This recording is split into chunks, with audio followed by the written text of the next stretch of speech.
About 15 months ago, the administration came to the board to launch this Envision Dallas ISD. How can we reimagine what Dallas ISD is going to look like? So we started with the learning environment. We went to a facilities plan. We involved stakeholders. We involved students. We involved teachers. Every campus was visited, and eventually all of that data was put together and brought forward, and we ended up with several products. One is a technology plan, and we have a process for how we're going to lay out devices to our students. But then also the other big part of the process, and another product that we ended up with, is a long-range facilities master plan, and what's going to be the most effective and efficient way to deliver instruction for our students in every building in the Dallas ISD.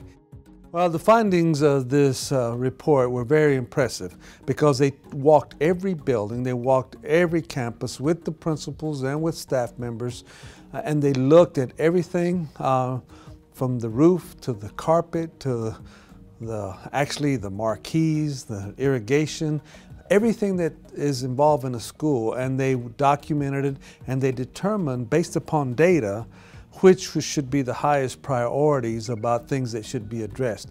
Well, the information was taken and analyzed and given to the school board as a preliminary process, and the administration did come up with some recommendations that the board should consider going forward.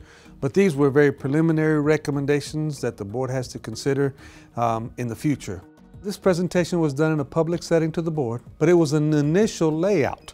It's very important to remember that this kind of data is very comprehensive, and it took a long time to gather, and there were no decisions that were made or even asked to be made.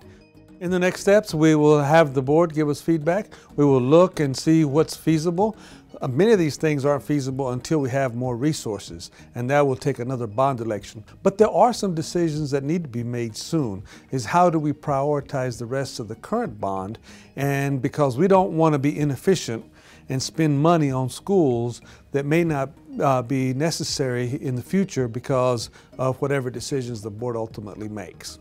Ultimately, the board has to make decisions in the best interest of the district, and they will do so in accordance to policy. But the administration is very excited about learning and given an opportunity to provide a modern place for students to learn, teachers to teach, and for our community to be proud of.